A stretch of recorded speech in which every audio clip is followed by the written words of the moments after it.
Who's afraid of Joe Biden? It's after the Kyle Rittenhouse trial, and life goes on.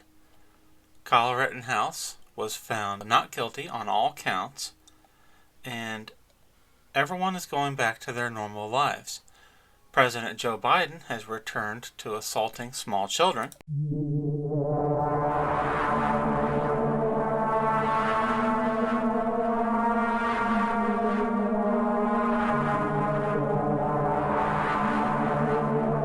Wouldn't it have been great if that happy mother, instead of laughing, had slapped the hell out of President Joseph R. Biden? She should have kept slapping him until he collapsed to the ground, and the Secret Service agents had to drag her away from the White House grounds. But that's normal life when you vote out of office Donald Trump because of his mean tweets. This is what we get in return. The conservative movement in the Republican Party is at a crossroads of message, idealism, and just general focus. With President Trump out of office, many Republicans are attempting to chart a new course where they blame anyone seen as supporting President Trump for the problems of the party. This is exactly what the Democratic Party wants. They want Republicans permanently divided after Donald Trump so that we never gain high office again. This article is at the American Spectator, edition by Subtraction at Fox News.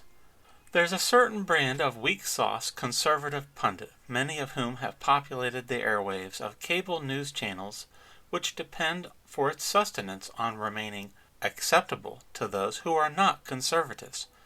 This brand has for 2 decades or more been recognizable by its willingness to make the conservative case for every leftist policy aggression possible, and for its constant scolding of others within the Republican Party or conservative movement.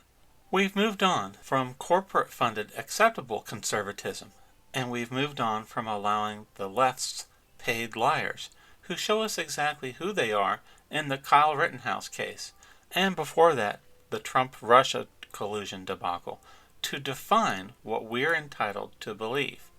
If you allow your opponents to define you, you will never beat them.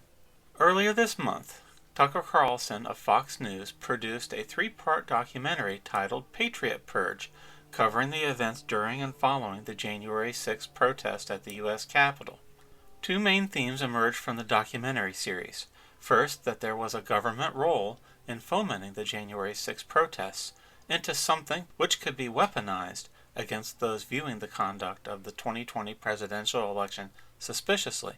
And second, that the treatment of the people who entered the Capitol on that date, most of whom have never been charged with insurrection or treason, but rather with various kinds of trespassing, has been wholly out of proportion with their offenses. You can see January 6th as a black mark on our national, whatever that word is, and nonetheless concede Carlson's basic points are valid. The documentary should have generated discussion, but on the part of mainstream conservatives, the opposite occurred. Here's what they said. This is Jonah Goldberg criticizing Fox News. The special, which ran on Fox's subscription streaming service, is presented in the style of a hard-hitting piece of investigative journalism. In reality, it is a collection of incoherent conspiracy-mongering, riddled with factual inaccuracies, half-truths, deceptive imagery, and damning omissions. Its message is clear. The U.S. government is targeting patriotic Americans in the same manner and with the same tools that it used to target Al-Qaeda. This is not happening. It is dangerous, and we think it's dangerous to pretend that it is. The fact is, Tucker Carlson is the only member of the corporate media willing to challenge the acceptable narrative of January 6th. And the fact that rather than defending that narrative against Carlson's challenge in the public square, Goldberg and Hayes instead commence a virtue-signaling retreat. And this is what caught my eye while I read this article. This is the attitude of the majority of the Republican Party and their mouthpieces in the news media.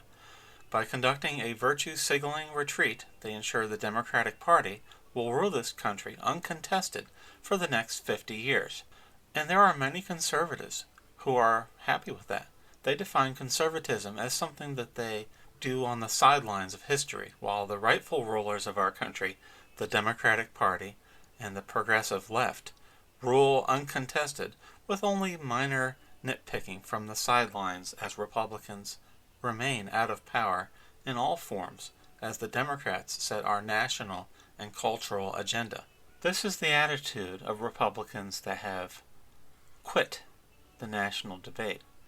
People voted for Donald Trump because we wanted to still have a voice in how America is run, and how Washington decides to use our money, or how Washington wants to indoctrinate our children into leftist Marxism. If you're a conservative who feels that your job is to help the Democratic Party in their uncontested rule, I'd have to say you're not really a conservative. It's food for thought, and we need more discussion in the conservative movement. With the death of Rush Limbaugh and with Donald Trump out of office, we have no one speaking for our party in 2021, which is a shame because this should be easy to defeat. This sort of, I don't know what to call it, leadership from Washington, D.C. and the White House. We should be running rings around this guy. Why do we have Republicans, conservatives, who spend their time bowing to Joe Biden and begging his forgiveness? We should be cleaning this guy's clock, politically speaking.